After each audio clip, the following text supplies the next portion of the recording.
John Hammond and his bioengineering company InGen have created a theme park called Jurassic Park on Isla Nublar, a Costa Rican island populated with cloned dinosaurs. After one of the dinosaur handlers is killed by a velociraptor, the park's investors, represented by lawyer Donald Gennaro, demand that experts visit the park and certify it as safe.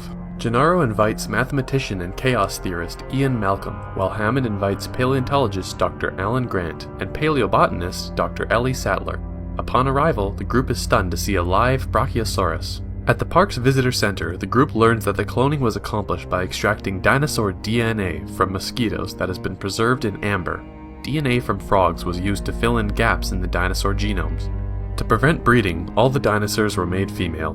Malcolm scoffs at the idea of such controlled breeding, declaring it will inevitably break down. The crew witness the birth of a baby raptor and visit the raptor enclosure. During a luncheon, the group debates the ethics of cloning and the creation of the park, with Dr. Malcolm giving a harsh warning about the implications of genetic engineering as a whole. The group is then joined by Hammond's grandchildren, Lex and Tim Murphy, for a tour of the park, while Hammond oversees the trip from the park's control room. The tour does not go as planned, with most of the dinosaurs failing to appear and the group encountering a sick Triceratops. The tour is cut short as a tropical storm approaches Isla Nublar. Most of the park employees evacuate on a boat to the mainland, while the visitors return to their electric tour vehicles, except Sattler, who stays with the park's veterinarian to study the Triceratops. Jurassic Park's lead computer programmer, Dennis Nedry, has been bribed by Dodgson, a man working for Hammond's corporate rival, to steal valuable fertilized embryos.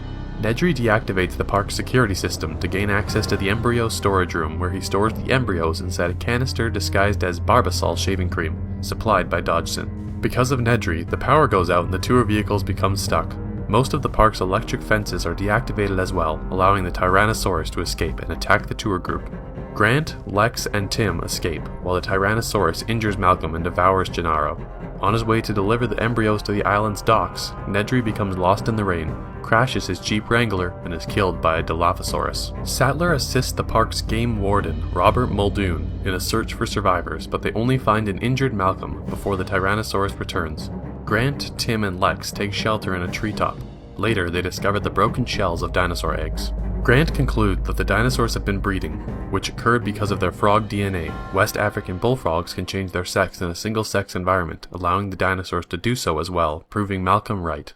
Unable to decipher Nedry's code to reactivate the security system, Hammond and the park's chief engineer Ray Arnold opt to reboot the entire park system. The group shuts down the park's grid and retreats to an emergency bunker, while Arnold heads to a maintenance shed to complete the rebooting process. When Arnold fails to return, Sattler and Muldoon head to the shed. They discover the shutdown has deactivated the remaining fences and released the raptors. Muldoon distracts the raptors, while Sattler goes to turn the power back on, before being attacked by a raptor and discovering Arnold's severed arm. Meanwhile, Muldoon is caught off guard and killed by the other two raptors. Grant, Tim, and Lex finally reach the visitor center. Grant heads out to look for Sattler, leaving Tim and Lex inside. Tim and Lex are pursued by the raptors in an industrial kitchen, but they escape and join Grant and Sattler. Lex restores full power from the control room, allowing the group to call Hammond, who in turn calls for help. The group is cornered by the raptors, but they are able to escape when the Tyrannosaurus suddenly appears and kills the raptors. Hammond arrives in a jeep with Malcolm, and the entire group boards a helicopter to leave the island.